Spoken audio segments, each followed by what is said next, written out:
Only a fool learns from his own mistakes. The wise man learns from the mistakes of others.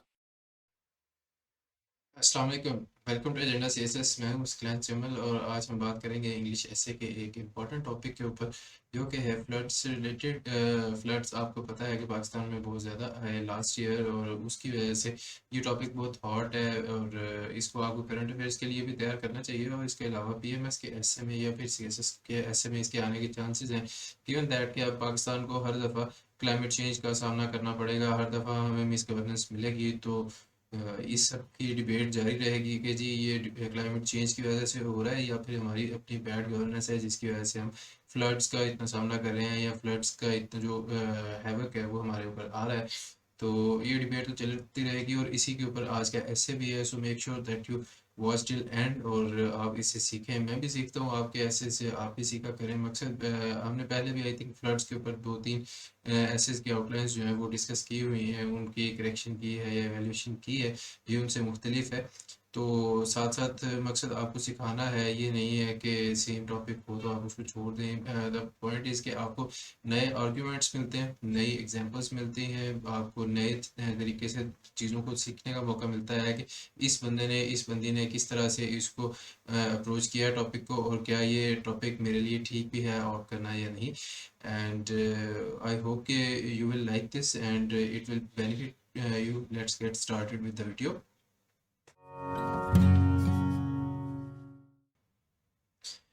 The topic is floods in Pakistan, bad governance or climate change. Sorry, आज मुझे ये मक्खी तंग कर रही है। I hope it goes away soon. Type जी argumentative ऐसे आपने लिखा है, और इंट्रोडक्शन फर्स्ट ऑफ ऑल। फिर जी floods are caused by both the bad governance, the क्यों लगाया है, या तो हो कि आपने क्वालिफाई किया हो। खैर बाद में आपने पाकिस्तान का जिक्र कर ही दिया, चलें मैं इग्नोर करें इसको। Floods are caused by both the bad governance and climate change however.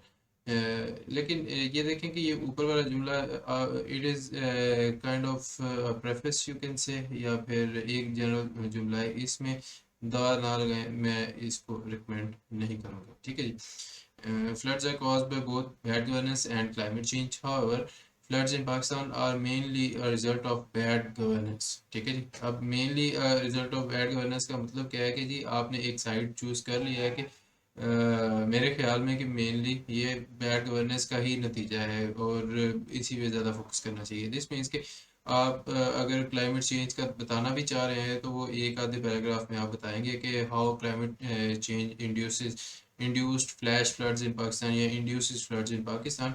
And उसके बाद वाला जो सेक्शन मेन आपका आएगा वो आएगा कि how floods in Pakistan are actually a result of bad governance in Pakistan. ठीक है जी। Therefore, improving governance can drastically reduce floods in the country. Reduce floods, reduce the frequency of floods. ठीक है जी, या फिर reduce the impact of floods. The point is कि bad governance जो है, governance का काम तो तब आता है ना जब उसको एडमिनिस्टर करना है आपने, या फिर उसके इफेक्ट्स जो हैं वो मिनिमाइज करने हैं, या फिर रिलीफ एक्टिविटीज स्टार्ट करनी है। अदरवाइज जो पीछे वाली आप रूडिमेंट्री गवर्नेंस की बात कर रहे हैं या फिर बेसिक गवर्नेंस, उसमें तो फिर क्लाइमेट चेंज को निगेट करने के लिए आपको दरख्त वगैरह लगाने पड़ते हैं, ग्रीन पॉलिसीज अपनानी पड़ती हैं, वो तो बहुत बेसिक लेवल पे है। लेकिन अब हम बात कर रहे हैं जो पाकिस्तान में फ्लड्स आते हैं उनकी वजह से हम परेशान क्यों हैं। फॉर एग्जांपल बांग्लादेश जो है वहाँ पे हर साल फ्लड्स आते हैं, ठीक है जी, लेकिन वहाँ इतनी ज़्यादा तबाही नहीं बचती। उसकी रीज़न ये है कि उनकी गवर्नेंस बहुत अच्छी है, उनके मैकेनिज्म्स बहुत अच्छे हैं। सो जो बेसिक चीज़ें हैं, going green and planting trees, they are always part of the solution. लेकिन जो आपकी गवर्नेंस का मेन हिस्सा आता है वो ड्यूरिंग डिज़ास्टर मैनेजमेंट या आफ्टर डिज़ास्टर, वो क्या होगी मैनेजमेंट आपकी, या फिर डिज़ास्टर से पहले उसकी प्रिपरेशन या फिर उसको प्रिडिक्ट करना, ये सारा कुछ आता है। So reduce the impact of floods in the country, ये इस तरह आप इसको कर लें तो काफ़ी बेहतर हो जाएगा जी। आगे चलते हैं। फ्लड्स इन पाकिस्तान, एक एन ओवरव्यू आपने नहीं लिखा, चले मैं यहाँ पे ऐड करता हूँ। यहाँ पे एन ओवरव्यू आप लिख दें, अंदाज़ा हो जाएगा कि पाकिस्तान में कितनी दफ़ा फ्लड्स आए हैं, किस किस तरह के हैं, और रिसेंट फ्लड्स जो हैं वो किस तरह दूसरों से मुख्तलिफ हैं। Bad governance breeds floods, thesis, ठीक है जी। अब यहाँ पे thesis bad governance breeds floods है और एंटीथीसिस है floods are caused by climate change. ठीक हो गया जी। चलें इन दोनों को पढ़ते हैं फिर बाद में डिस्कस करते हैं। मैंने नीचे एक्चुअली एक जनरल फीडबैक दिया हुआ है, बैड गवर्नेंस ब्रीड्स और इज ब्रीडिंग फ्लड्स। ठीक हो गया। ये इन्होंने से ब्रीड लिखा हुआ था जो कि गलत है, बैड गवर्नेंस जो है वो सिंगुलर यूज होता है जी। लैक ऑफ प्रोएक्टिव प्लानिंग है जी बैड गवर्नेंस में। फिर है जी आउटडेटेड इंफ्रास्ट्रक्चर डेवलपमेंट मॉडल, बिल्कुल ठीक है, बांग्लादेश का बहुत बेहतर है हमारे से। Illegal settlements on water bodies, on के बजाय अगर आप कहते हैं अलोंग द एम्बैंकमेंट्स ऑफ, ठीक है जी, या अलोंग द वाटर बॉडीज, उसकी रीज़न ये है कि वाटर बॉडी के ऊपर नहीं आप बनाते, आप उसके साथ साथ जो एम्बैंकमेंट्स के ऊपर रिहाइशें तामीर करते हैं या फिर होटल्स रिजॉर्ट्स बनाते हैं, उनकी वजह से होता है कि आपको इम्पैक्ट्स बहुत ज़्यादा फील होते हैं। अदरवाइज आप देखते हैं कि जी जो पुराने दरिया हैं जो प्रिस्टीन है, अपनी असल हालत में है और उन साइड्स पे बहुत ज़्यादा डेवलपमेंट नहीं हुई, अगर उधर से दरिया का पानी स्पिल ओवर करके बाहर आता भी है तो साइडों पे खेत हैं, फसलें हैं, फील्ड्स हैं, ठीक है जी। तो उनमें पानी अगर दाखिल हो भी जाता है तो उसका नुकसान कम होता है एज कम्पेयर टू कि जो एम्बैंकमेंट के बिल्कुल ऊपर होटल्स बने हुए हैं, घर बने हुए हैं, उनके अंदर जब पानी दाखिल होता है तो वो उनको तबाह कर देते हैं, गिर जाते हैं या फिर उनको यूजलेस कर देते हैं और लोगों को बहुत ज़्यादा मुश्किलात का सामना करना पड़ता है। सो इलीगल सेटलमेंट्स जो हैं ये भी एक बहुत बड़ा प्रॉब्लम है, डेफिनेटली है। फिर है जी पुअर वाटर मैनेजमेंट, बिल्कुल ठीक है। Absence of climate adaptation and mitigation policies, ठीक हो गया जी। तो पॉइंट्स आपके ठीक है, इसमें एटलीस्ट बैड गवर्नेंस वाले जो पॉइंट्स हैं ये सारे अच्छे पॉइंट्स हैं, रेलिवेंट हैं, कोई इधर उधर की बात नहीं की, सीधी सीधी बातें हैं, सिंपल वर्ड्स में इफेक्टिव भी लग रही हैं। But floods are caused by climate change, antithesis. अब बात ये है कि आपने कोई एक स्टांस लेना होता है, ठीक है जी, जो आपका मेजॉरिटी स्टांस आप कह लें, जो आपका मेजॉरिटी ऑफ द ऐसे को कवर करता है, उसी के ऊपर रह के आपने उसको प्रूव करना है कि हाँ जी बिल्कुल ऐसा ही है, ठीक है जी। लेकिन अगर आप दोनों साइड्स की कहानी बताना शुरू कर देंगे तो फिर आप सॉल्यूशंस या इफेक्ट्स वगैरह नहीं दे सकते। ये मैंने नीचे फीडबैक में भी लिखा है। खैर floods are caused by climate change, antithesis आ गया जी इनका, टॉरेंशियल रेन्स क्लाइमेट चेंज की वजह से होती हैं। रेंज जो है इसका आर स्मॉल कर दें क्योंकि ये प्रॉपर नाउन नहीं है। Rising sea levels, rising sea levels किस तरह से कॉज करते हैं जी क्लाइमेट चेंज, सॉरी फ्लड्स, वो सी इनकर्जन की वजह से तो हमें नहीं देखने को मिला अभी तक कोई भी फ्लड। वो अमेरिका या दूसरी साइड्स पे होता है कि जहाँ बीचेस के ऊपर बहुत ज़्यादा पानी जमा हो जाता है या वो इनवर्ड एनक्रोचमेंट होती है तो हाई वेव्स आती हैं और उसकी वजह से नुकसान होता है। लेकिन पाकिस्तान में ऐसा हमें ज़्यादा देखने को नहीं मिला।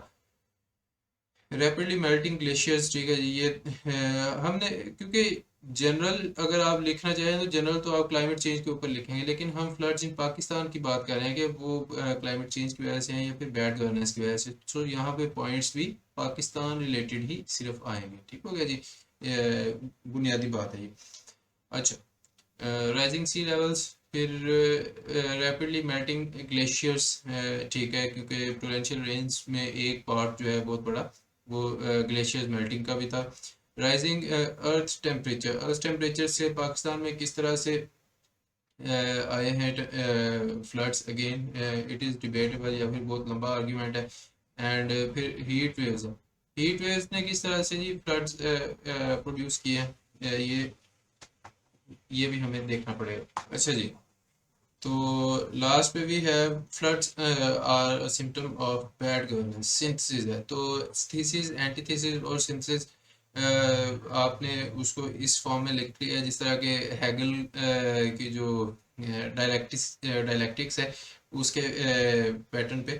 लेकिन आई डोंट थिंक कि आपको एसे को इस पैटर्न पे करना चाहिए। द रीज़न इसके एसे में एग्जामिनर जो है वो नॉर्मली आपकी अपनी सोच और उसकी गहराई आप कह लें या फिर उसकी डायमेंशंस देखना चाह रहा होता है। आप किसी एक टॉपिक के ऊपर एक स्टैंस लेके उसको कितना एक्सप्लोर कर सकते हैं, कितना ऑर्गेनाइज्ड वे में आप उसको प्रेजेंट कर सकते हैं। But then again it is your choice, आपने जिनसे पढ़ा है वो बेहतर जानते होंगे।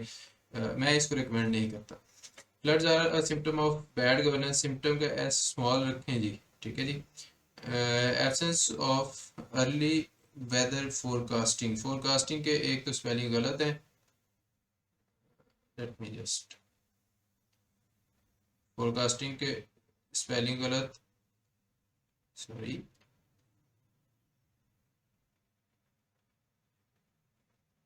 चले, फोरकास्टिंग की स्पेलिंग गलत, वो बार बार एडिट नहीं हो रहा क्योंकि ये ऊपर वाला जो टेक्स्ट है उसकी वजह से इसके ऊपर आ रहा है। Absence of early warning weather forecasting नहीं जी, अर्ली वार्निंग सिस्टम्स होते हैं या इफेक्टिव वेदर फोरकास्टिंग कर लें, दैट विल बी बेटर।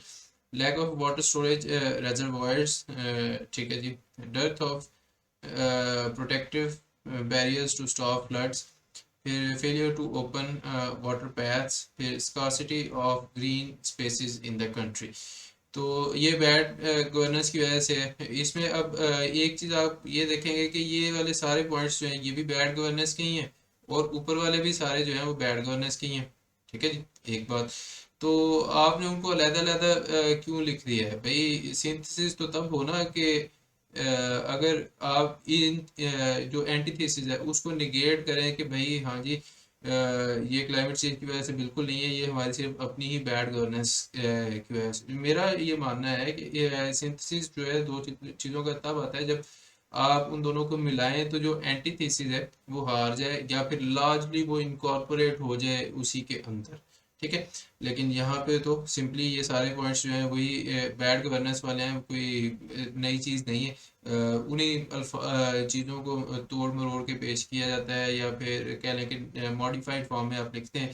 तो बजाय इसके आई थिंक कि आप किसी एक साइड पे रहें, उसी के ऊपर उसके कॉजेज इफेक्ट सॉल्यूशंस डेवलप करें, एक माइनॉरिटी सा आप हेडर दे दें जी कि floods are caused by climate change, और उसी के अंदर जो है 4-5 पॉइंट्स वगैरह दे के पूरा पैराग्राफ आप बना दें, एक पैराग्राफ दें, ज़्यादा ना दें, ठीक है जी। तो आपका स्टैंस क्लियर होगा कि आप समझते हैं कि ऑल दो क्लाइमेट चेंज भी कॉज करता है फ्लड्स को, लेकिन मेन इसमें जो कल्प्रेट है वो हमारा बैड गवर्नेंस है, ठीक है जी। एंड लास्ट पे वी हैव कंक्लूजन और उसके नीचे जनरल फीडबैक है। I do not recommend this structure instead of taking one stance, this explains both sides. तो ये वही बातें हैं जो मैंने पहले आपसे कर दी हैं, और आई होप कि इससे आपको कुछ सीखने को मिला है और ये आपका ऐसे बेहतर बनाने में आपकी हेल्प करेगा। ये भी एक फीडबैक मैंने दिया था। The root causes of floods lie in climate change, glaciers melting, and torrential rains. If we say that floods are caused by bad governance, it would be wrong. To be more precise, we can say that the bad situation due to floods was worsened by poor quality of governance and disaster management. ठीक है जी। तो ये भी आप देख सकते हैं कि डेफिनेटली ये एक बहुत गौरतलब बात है कि रिजल्ट ऑफ बैड गवर्नेंस जो है नहीं है। बैड गवर्नेंस का पार्ट तब आता है जब वो हो चुका है, ठीक है जी। सो आई होप कि इससे आपको सीखने को मिलेगा and it will improve your essays. मजीद वीडियोस के लिए देखते रहिए चैनल एंड अपने दोस्तों को भी सजेस्ट कीजिए। मैं आपसे मिलूंगा नेक्स्ट वीडियो में, तब तक के लिए टेक केयर, अल्लाह हाफिज़।